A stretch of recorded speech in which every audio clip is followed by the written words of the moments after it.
The following program is being brought to you on the Voice America Health and Wellness Channel. For more information about our network and to check our additional show hosts and topics of interest, please visit voiceamericahealth.com. The Voice America Talk Radio Network is the worldwide leader in live Internet talk radio. Visit voiceamerica.com. The views and ideas expressed on the following program are strictly those of the host or guests and do not necessarily reflect the views and ideas held by the Voice America Talk Radio Network, its staff, and management.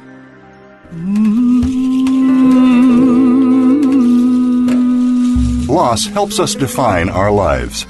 By allowing our grief to matter, we discover our own strengths and embrace our authentic selves. Welcome to Good Grief with your host, CherylJones. Get ready to be inspired to create a deeper life, to make your time on Earth much more meaningful. Now, here is CherylJones.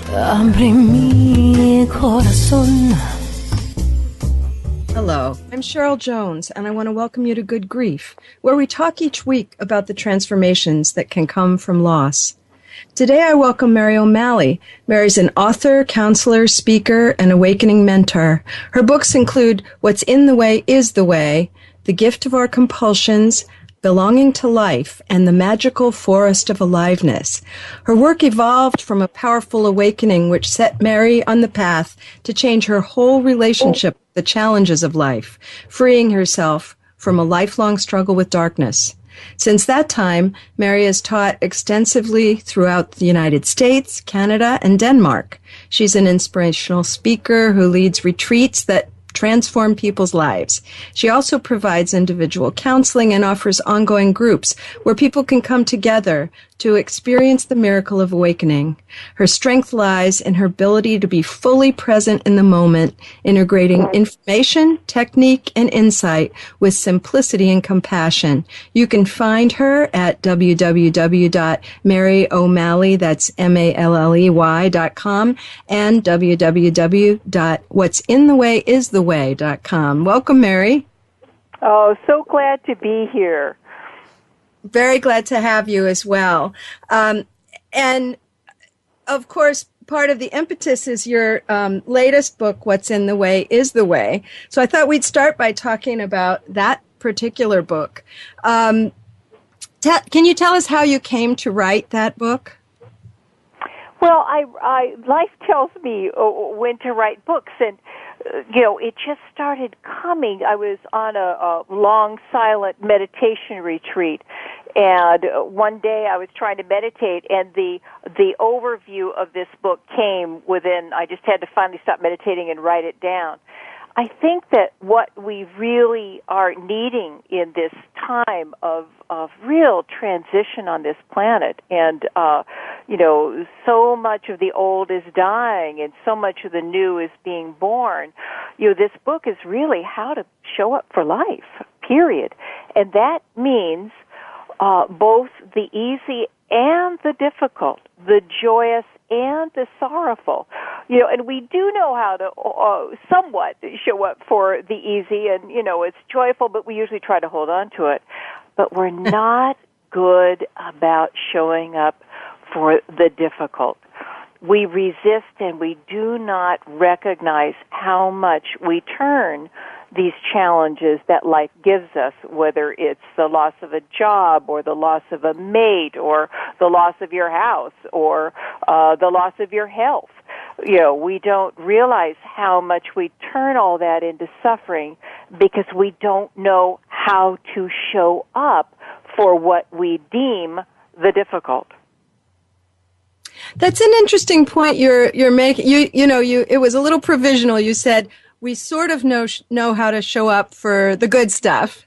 But my experience is we don't know how to show up very well even for that. That is true. That is true. It's so amazing. There's a wonderful quote by Alan Watts, the wonderful Zen philosopher. He said, how no matter how many times you say the word water, it will never be wet. And I think what most of us don't understand is that we basically experience life through our ideas about life, even the joyous stuff.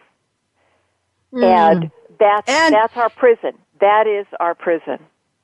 And the other thing that came to my mind when you said that is just that if you fear not feeling good, I guess it's going to always be there in the back of your mind, even while you're feeling good. The sense, the sense of imminent loss. Well, right, and the amazing thing is that there's nothing we can hold on to here. You know, if I walk out into my garden to water in the morning, and I walk out a half an hour later to turn off the water, it's a different garden.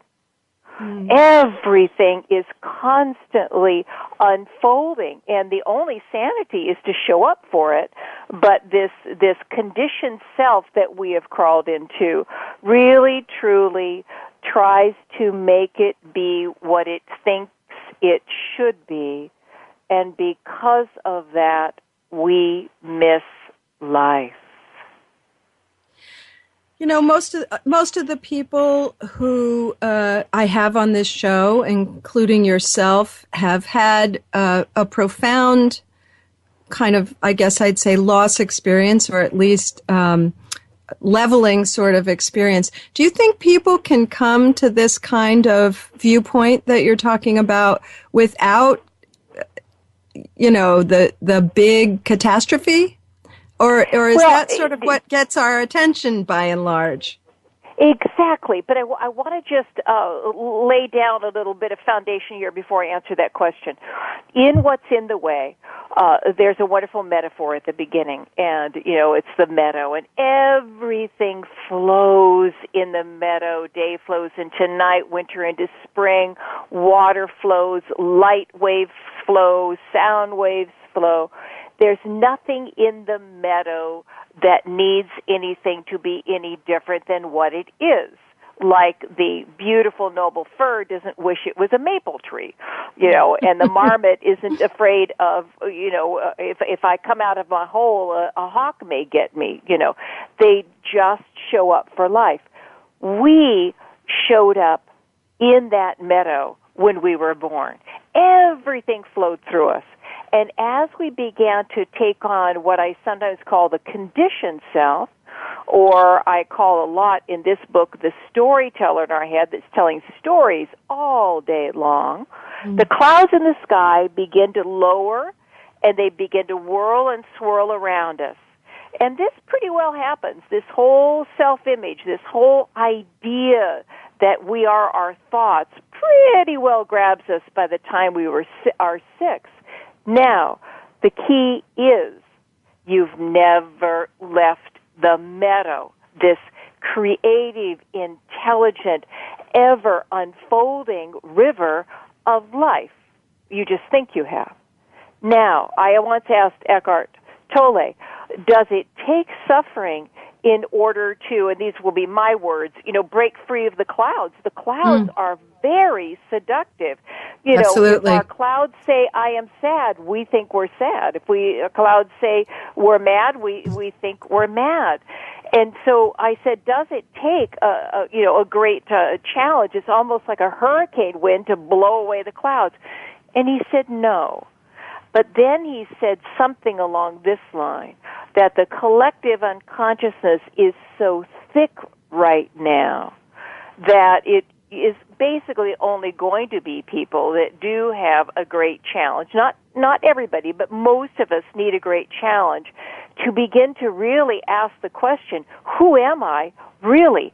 And to begin, as this book offers, to begin to dispel the clouds, not fix them, not try to get rid of them. As soon as you do that, you're still in the land of struggle. Remember, you've never left the meadow. And so we begin to learn how to use our attention to dispel the clouds. And usually it takes some kind of challenge in our lives to kind of tease our attention out of following thought wherever it goes and begin to notice there's something going on here. It's called life, right outside of your story about it. And so what do you think on that line in this particular time or in this particular culture makes it so hard for us to see our way through. Are there particular things right now that you think are more in the way than maybe at some other times?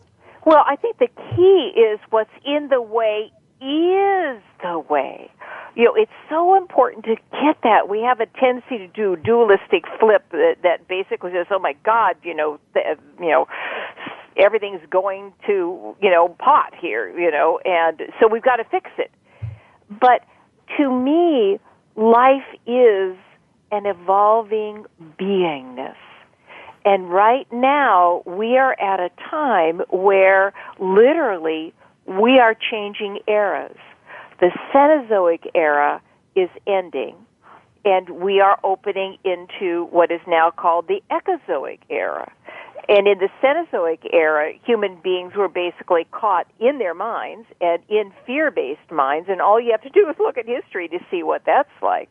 But now, as we are changing eras, if you look back, and I studied with Thomas Berry and Brian Swim, two really amazing evolutionary cosmologists, and they basically say in every single evolutionary shift, there was always chaos as the old was dying and the new was being born.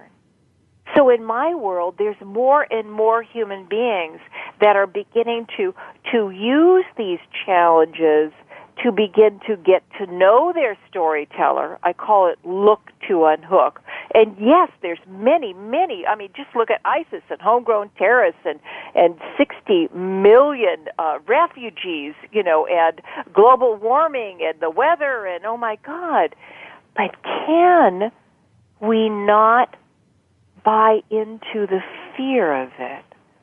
Can we begin to use these challenges, whether they are world challenges or individual challenges in our lives, to really, truly do what I call look to unhook? So you begin to be able to say, oh, fear is here. The story of fear is here, rather than I am afraid.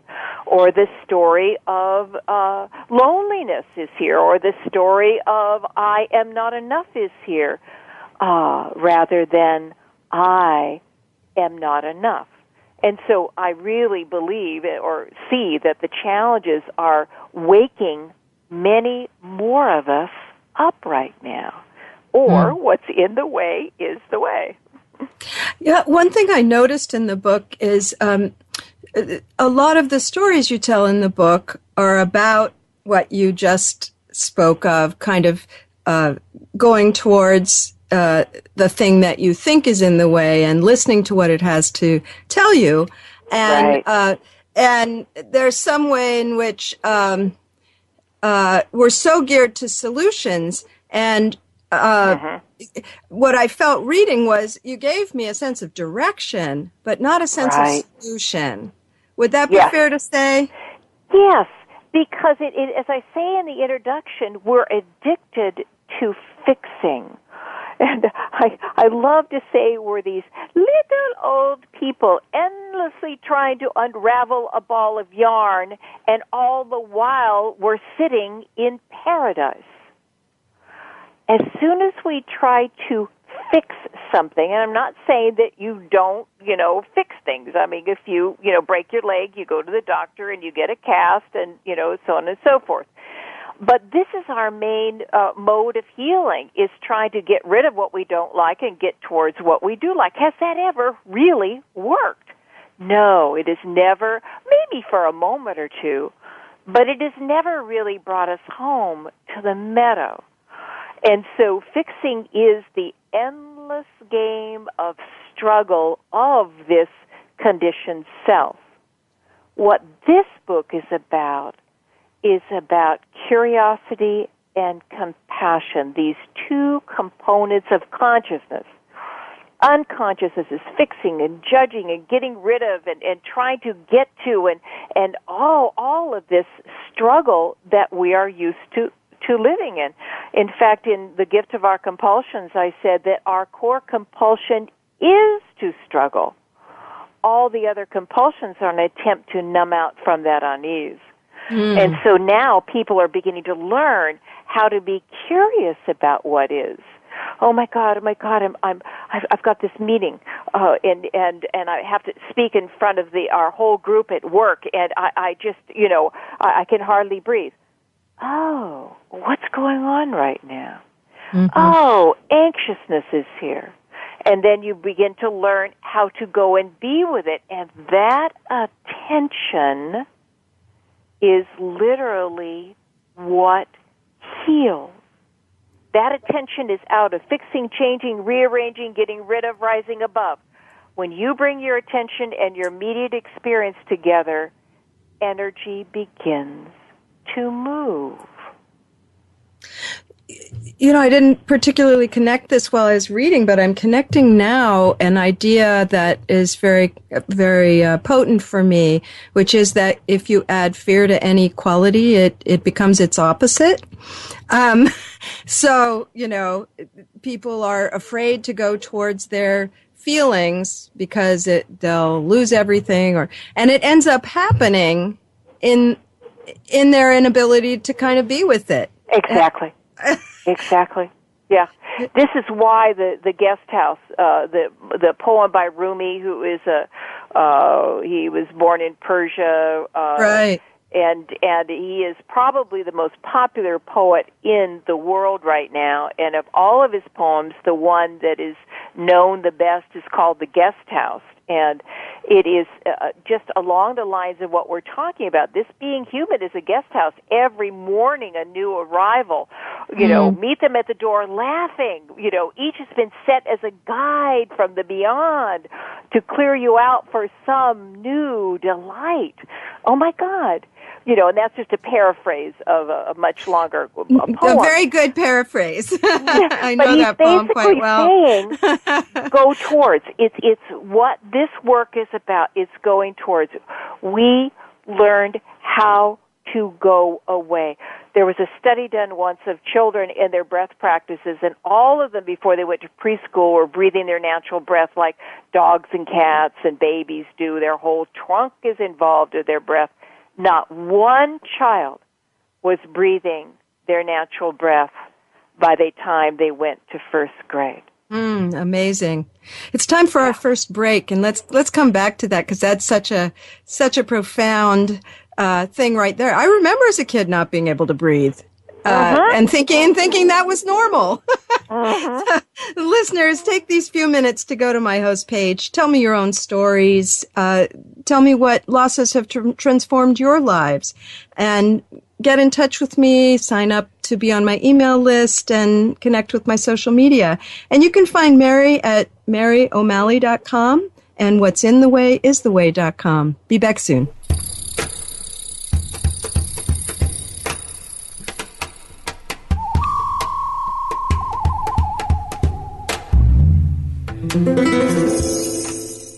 You're listening to Voice America Health and Wellness. Have you friended us on Facebook yet? Why not? Just go to facebook.com/Voice America or search for the keywords Voice America. Once you are part of our Facebook network, you'll receive daily messages about what's happening with our shows, this week's featured guests, and new happenings of the Voice America Talk Radio Network. And you can add your voice to the always active discussions on our wall. Just go to facebook.com/Voice America or search for Voice America. Take us on the go. It's even easier now. The Voice America Talk Radio Network has launched our mobile app for iPhone, Android, or BlackBerry. Visit the Apple iTunes App Store, BlackBerry App World, or Android Market to download the app powered by Aircast. It's free and no registration is necessary. In minutes, you could be enjoying your favorite Voice America Talk Radio host, no matter where you are, in the car, out and about, while traveling, or anytime you can't be close to your computer. Catch up on the archives you've missed or discover new shows on the spot. Search Voice America at your favorite app store.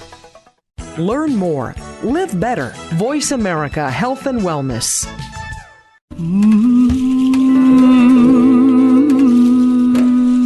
You are listening to Good Grief with Cheryl Jones.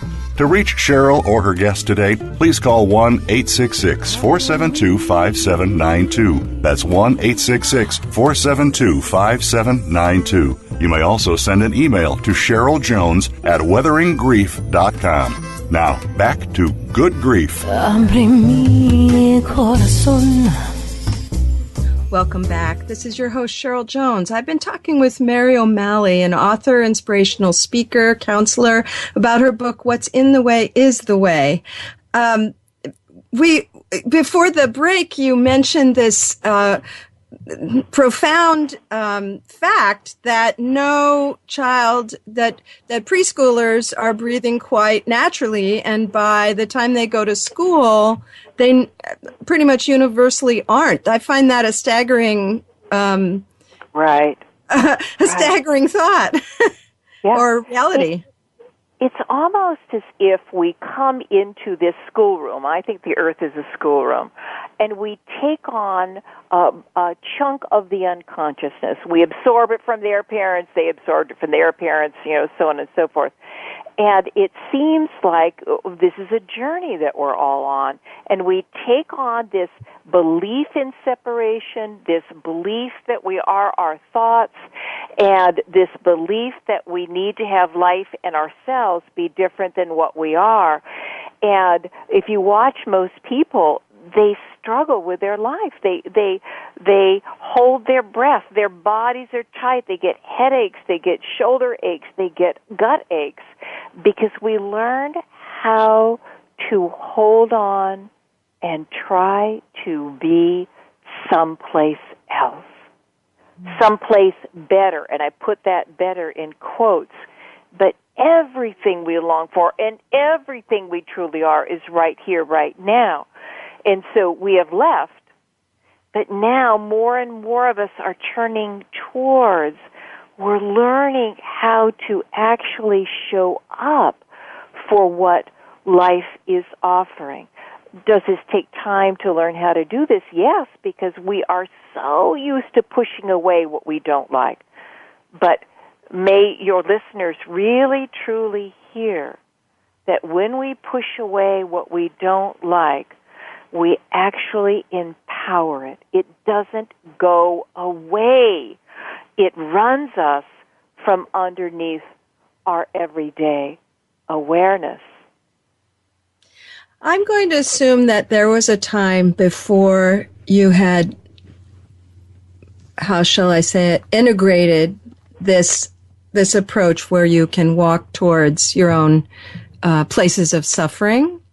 Right. And at some point, something helped you to do that. Can you talk a little bit about your own experience? Because, I don't know every specific, but I know that I'm always encouraged when people have not been able to do that and then are able to do it. It encourages my own ability.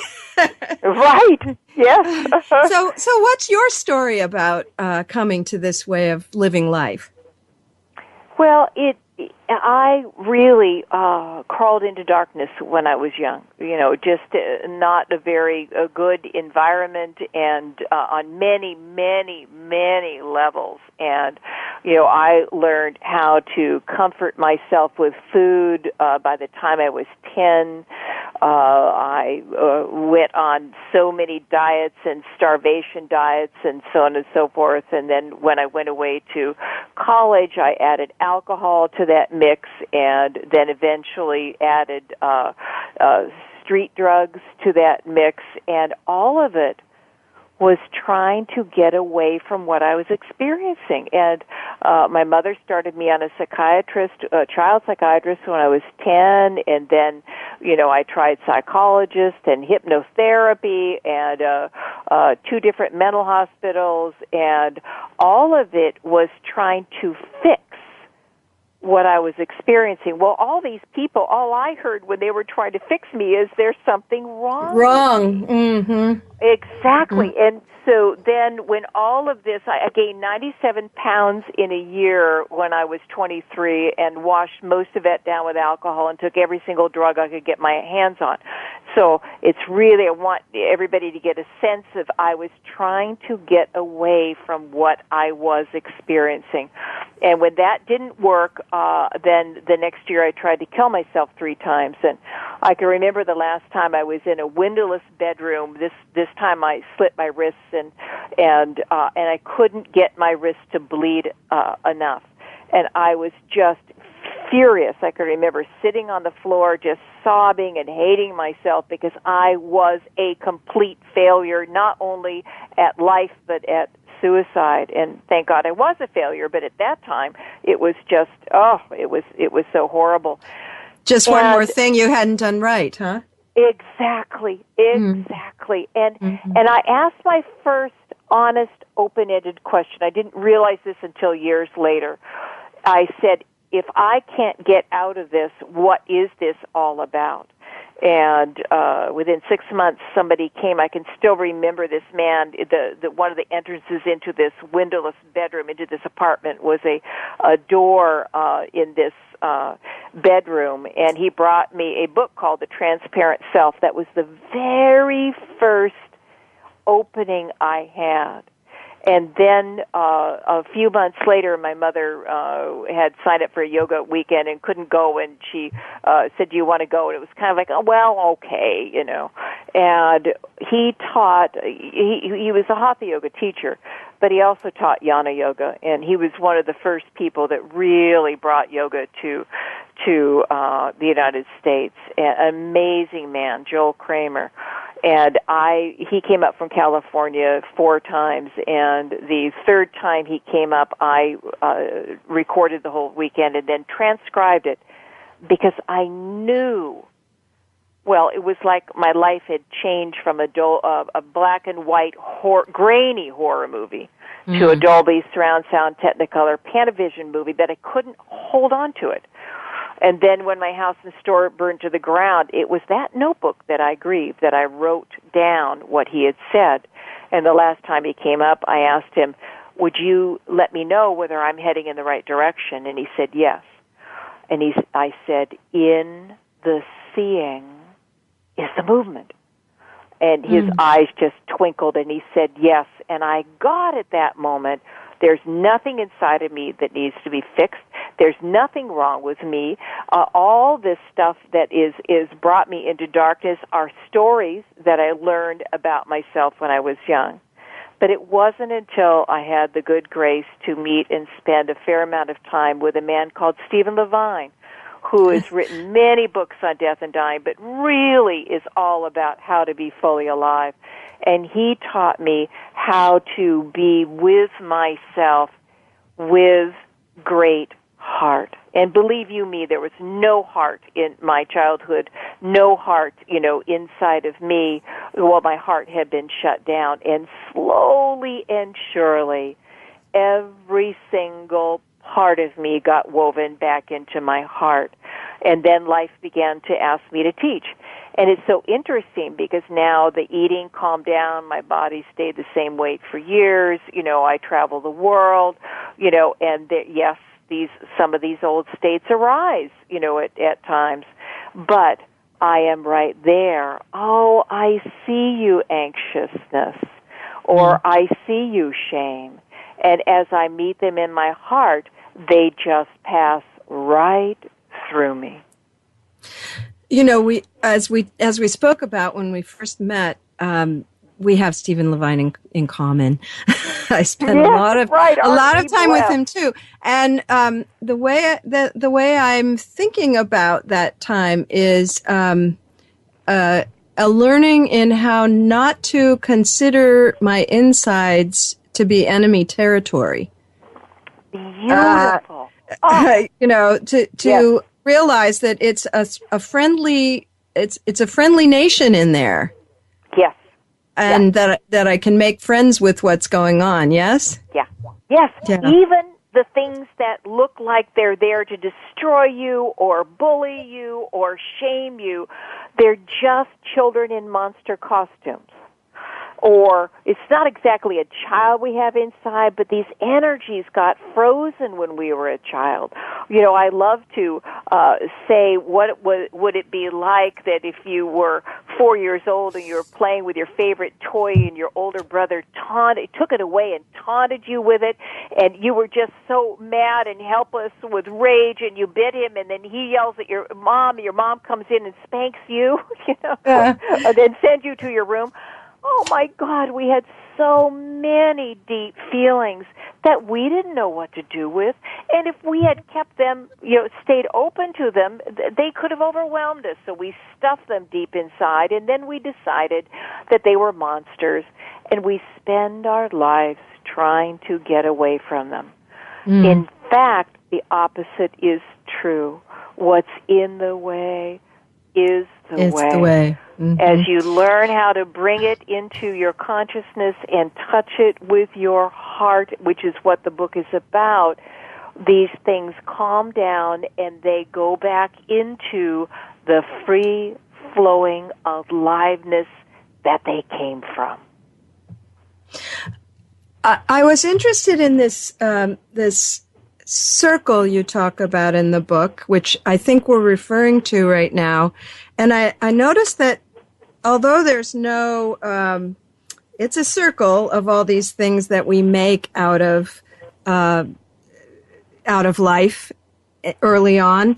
But I noticed that you kind of started with I am separate as the genesis point.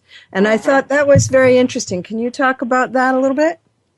Well, we put these spells, and I call them spells because spells are something that's laid over the top of us. They are not true, and they can be lifted. And those clouds that whirl and swirl around us that make it so we can't recognize the meadow. The meadow's never left. The meadow's always here. Those clouds are made up of spells, and there's 8 core spells. And I've worked with people for 30 years now, so I've gotten to see into the minds and hearts of tens of thousands of people. We all have these spells. Mm-hmm. And the first spell is, I am separate. In other words, at one time, there were no thoughts in your head. Not a one. Mm. And life just danced through you. And you were aware, not as an adult can be, but you were here for life. And then slowly and surely, we begin to create what Eckhart Tolle calls the mind-made me. And I love that, because it really speaks to it directly. It is this self-image, this storyteller in our head that pretty much the foundations of it were pretty well set inside of us by the time we were 6. This idea that I am separate, I am here, and life is out there, we take on pretty early. And then it leads to the second spell, life is not safe. When you step out of life, it's a pretty big thing you're looking at, and it can change in a moment, and death can come in a moment, and we have no control over that, and parents can yell and scare the living bejesus out of you, and they can shame you, all this.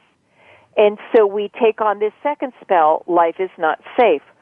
Then we go into the 3 operating spells.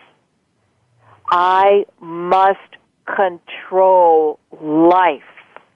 And I want people to feel this is way down deep in our belly, this sense of, woo, life must be controlled. So I've got to do life, and I've got to do it right, and I'm not doing it right enough. And that's pretty much so where most people live all the time. They're constantly doing life. They're very, very, very, very rarely here for life the moment it appears out of mystery. And they've got to do it right, whatever right is, and it's all a relative term. And they secretly believe that they're not doing it right enough. If you make $1 million, well, the guy next door has $10 million. Or if you lose 5 pounds, that's not enough. You got to lose 5 pounds more, so on and so forth. Those 3 operating spells lead to the 3 hidden spells that everybody has. Because I'm not doing it right enough, I am wrong. This is that knot deep in our belly that everybody has. I'm not enough. Mm-hmm. This is the core fuel of this storyteller. I'm not enough. And then we go back into the opera. I got to do it. I got to do it right now. If I do it right enough, then I'll be enough. But then it's never quite enough. Oh, maybe you lose the weight or you get the 10 million and for, 1 month you're happy with the 10 million and then the mind wants 20 million, Yes. But that idea that I am wrong leads to this even deeper spell, I am unlovable, which leads to the deepest, deepest fear we all have. I am all alone. The interesting thing is, if you separate the word alone, it's all one. So all of these spells are things that we absorbed when we were very young, and that we can learn how to dispel these spells. In other words, to see them and see through them, to understand that everybody has them, so that we can come back and live from and as the great flow of life. Well, I'm looking at this circle right now in your book of what you just described. And what occurs to me is no matter where you're able to bring curiosity, you could interrupt the flow of that. As soon as you question and get curious about, am I really all alone, or must I control life, or any one of those, as soon as you bring some curiosity into it, you have an opportunity to kind of interrupt the whole whirlwind. Exactly, and there's another step that's can we talk about that after our break here? Yeah, let's come back to that other step after we get back. Listeners, take the few minutes to go get in touch with me or my guest, and you can find Mary O'Malley at maryo'malley.com and what'sinthewayistheway.com. Be back soon.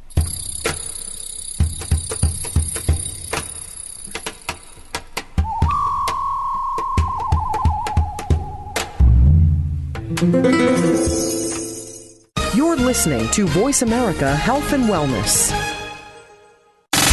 Have you friended us on Facebook yet? Why not? Just go to facebook.com/Voice America or search for the keywords Voice America. Once you are part of our Facebook network, you'll receive daily messages about what's happening with our shows, this week's featured guests, and new happenings of the Voice America Talk Radio Network. And you can add your voice to the always active discussions on our wall. Just go to facebook.com/Voice America or search for Voice America.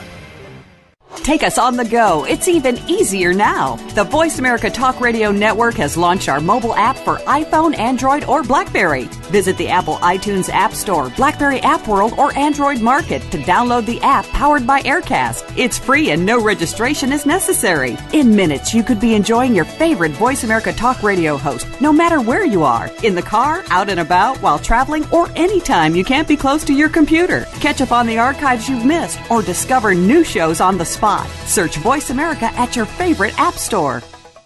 Learn more. Live better. Voice America Health and Wellness.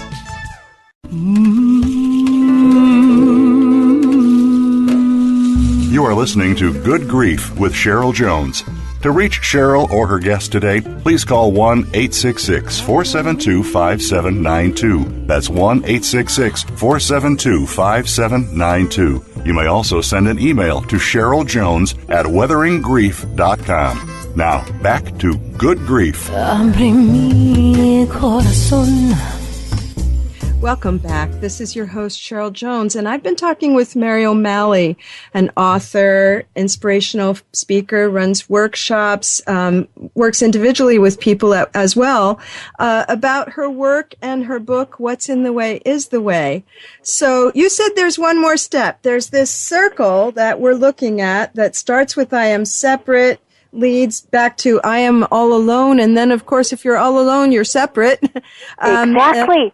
It's a continuous circle of confusion and despair and struggle. But I want everybody right now just to shake their hand. Just shake one of their hands and just get it going. Shake it, shake it, shake it, shake it. Now stop shaking it and notice their hand and feel what they can feel there. There's tingles. There's aliveness. There's energy moving. This is what it's like when we were very young. Energy just moves through us, sadness, madness, and gladness. And so who we are at our core is this free-flowing aliveness of life. And it includes the dark and the light. It's the yin and yang symbol. What we learned was to tighten down around the difficult and try to hold on to what we call the pleasant. And it got us caught into this cloud bank of struggle that most people live in until they die. So here we are, beginning to explore the fact that just maybe this game of struggle inside of our heads is really not true.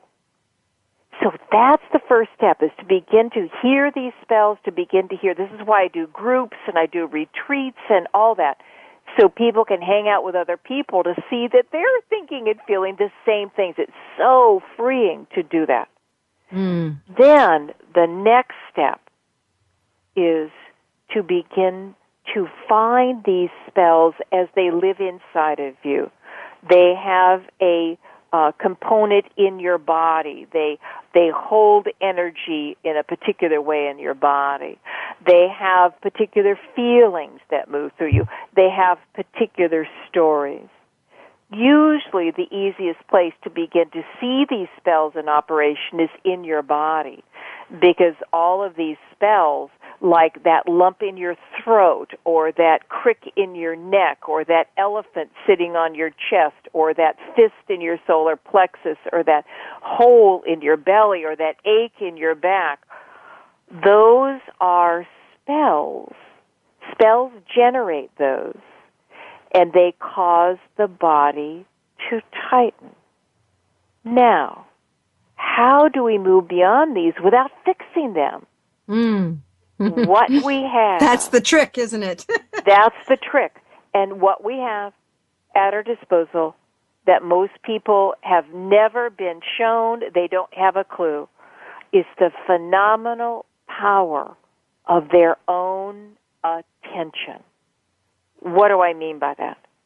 Well, let's imagine that a friend, you have a very difficult day, and you go to a friend, and you are expressing, all this, oh my God, I think I'm going to get fired, and I didn't get the report on time, and then I went to McDonald's and bought everything they had and ate it on my way here to your house, and I just feel horrible, and so on and so forth.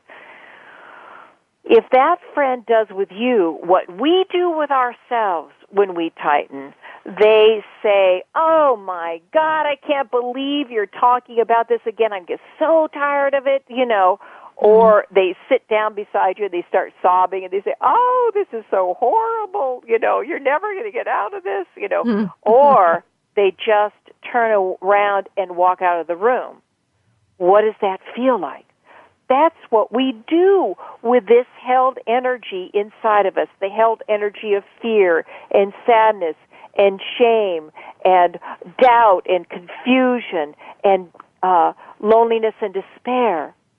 But if that friend just listens to you, she may not even say a word, but she's just there with you in a way that doesn't turn this into a problem, that doesn't feel like anything needs to be fixed. You talk for a few minutes, and you feel better. Why? Yes. Mm-hmm. Because the power of attention moves energy. And all this stuff, we call them feelings and things like that, but really all it is bound up energy. That's all it is.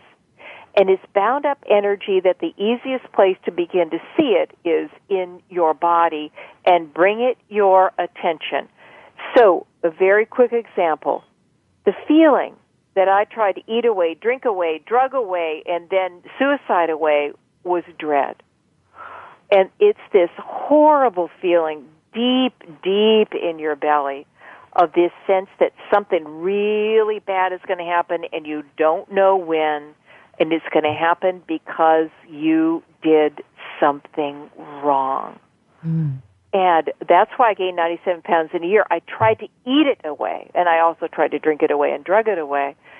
And the amazing thing is, it wasn't until I began to hang out with Stephen Levine that this armoring around my heart began to crack, and I began to be able to see how scared, how overwhelmed, how ashamed all these parts of myself were. And slowly and surely, and this is, it's not a quick fix. Somebody asked Stephen, how long does this take? And he said, it's the work of a lifetime. Yes, indeed. But what I will add is the only game in town to discover how to bring your attention into what is asking to be set free. And I remember the night that I'd done a lot of work with dread, and I was getting closer and closer to it, and was woken up in the middle of the night, and there it was. And the first thing my mind said, well, let's go eat something. And you noticed it. Yes, and I noticed it, and I said, well, that's okay, because you don't fight with your compulsions. As soon as you fight, they win. Okay, you could go eat something, but I just remind you that just stuffs this back down inside. We don't set it free. And it's the mind, it's almost like it held its nose, like when you go into a room that really stinks, is, well, okay, I guess, we can go towards it. And I just went into my body, and for the first time, I fully met it without the mind resisting, without any stories, and I just was with this feeling of extreme dread, and the energy opened into joy. Mm-hmm. And that's when I realized we are alchemists. Now, very important to say this. If you go towards something and give it your attention, trying to make it go away, it won't work. It won't work, yes. No, There has to be this sincere wanting and longing, willingness to be with this bound-up energy that's been stuck in there since you were young and has been running you from underneath your everyday awareness. And that's why I say so many of these states that we have run away from are just children in monster costumes. And you go towards them and they whip off the costume and say, oh my God, I'm so glad you're here. I've been waiting for you my whole life. I've got my visit last weekend to my grandchildren in my head right now. One is 1.5 and the other's 3.5. The 1.5-year-old is just 100% wherever he is all the time. Exactly. Yes. And it's just I know. How do we keep him safe and how do we keep him from hurting anyone? Right. But the 3.5-year-old, he'll do stuff. He's got more of a mind thing going on, right? But so, for instance, I was thinking about he hits his brother. Right. And they've been playing happily. And then he hauls off and, hits him. And my daughter will take it. She'll get down on his little level and take him by the shoulders and say, what's going on in your emotions right now? Oh, wonderful. It's so dear. And so, we're all going to have a self. We're all going to, Exactly. it's our currency, but we don't have to be so brutal. As parents, grandparents, people in the world. But for most of us, childhood is pretty brutal, yeah? Very brutal, and most of us were shamed when something that happened or ignored or punished. and that energy just got stuck inside of us. We didn't know what to do with it. So this is what your daughter did with him is what we're learning how to do with ourselves. Oh, absolutely. I think that's part of why it touched me. I had to be quite an old person to get that. Yeah? Yeah. Yeah, right now my son's cancer has come back and it metastasized, and we've been dealing with surgeries and chemo since January, and for the first time in a long time, my storyteller is really stirred up, because there's nothing like having your children suffer to be superfood for the separate self. But I was called by my middle name until I was 30, and that was Lynn. And it's just so wonderful to be able to say, oh, Lynn, I see this is difficult for you. Mm-hmm. Tell me about it. And when we listen to the parts of ourselves that are stirred up, the chances of them just moving through us, and we come back to presence, to just being here for life, are far greater, when we can be curious about what we're going on. Just like your daughter says, what's going on? Yeah. What's going on? We didn't get that when we were young. You seem to be having some feelings right now. Yeah. What are they? Yeah. Yeah. Yeah. But, yeah. And not shamed. Right. And not to put too high a standard on it, because no human being, no human parent can do that every time. No. But at least he has the concept when he does these things that he doesn't feel too good about. There's probably something going on with him. Yes. Isn't that a blessing?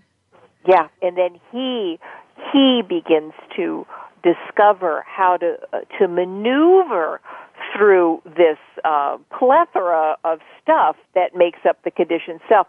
I have a wonderful metaphor that I say that being caught in this conditioned self, or what Eckhart Tolle calls the mind-made me, or what I call in this book the storyteller in our head that is based on beliefs that we took on when we were young, is like being in a wind tunnel with a 10,000-piece picture puzzle. Now, every once in a while, you can just fly just right for a few minutes before the wind slams you against the side of the wind tunnel, or a piece of the picture puzzle hits you in the eye, or it rips off all of your clothes, or whatever. So much of becoming conscious is discovering how to step out of the wind tunnel from, let's say, oh my God, I'm so anxious, to, oh, anxiousness is here, and you begin to bring your attention to where it is in your body. That's stepping out of the wind tunnel, and every time you do that, you bring a piece of the picture puzzle out with you, and you put it on the table in front of you. Now, at the beginning, it doesn't look like, you can't even tell what the picture puzzle looks like. But slowly and surely, because you get drawn back into the wind tunnel again, and then more and more quickly you come back out again into curiosity and into great heart, and slowly and surely the picture puzzle of this conditioned self begins to become clear. And it's so easy. I mean, sometimes, I'd be with my son, and then, we'd get some kind of report from the doctor, and then fear would just run through me like a wildfire, But then I would say, oh, this is just fear. Just come back and be with Micah. Because if I had followed the fear, I couldn't be with him. There was only one time in this last 6-7 months that I couldn't do that, and it was so painful because he was basically all on his own. I was not there with him. I was identified with my fear. And so quickly I recognized that after I left, and then called him, and we had a good talk about that. But we don't have to follow these spells. We can strengthen the muscle of our attention, of our curiosity, of our ability to relate to them rather than from them. That's a wonderful place to end for today. It's been a delight to talk with you. Mary. I hope we'll stay in touch. Do you have anything coming up in, the not too distant future you'd like people to know about? Well, I've canceled both my Hawaii retreat and my Denmark retreat because we just don't know how long this is going to be unfolding. So the thing to do would be go get on your mailing list. And get on the mailing list, okay. and that will come back up again. But Sounds True has picked up what's in the way. I self-published it a couple of years ago, and they found it and contacted me. It's coming out on the 1st of January. The self-published book, which they didn't really change a lot, is available. I'm going to have to interrupt you because we're out of time, unfortunately. Oh, sorry. But we'll send people your way. Next week, my guests are CherylJones and Kath Duncan, who through their organization Creative Grief Studio train those working with grievers to access the creativity of their clients. This has been Good Grief with CherylJones. I look forward to being with you again next week for another meaningful conversation. Thank you so much for joining us for Good Grief. Please come back next Wednesday at 5 p.m. Eastern Time, 2 p.m. Pacific Time for another edition featuring your host, CherylJones, on the Voice America Health and Wellness Channel. Have a meaningful week.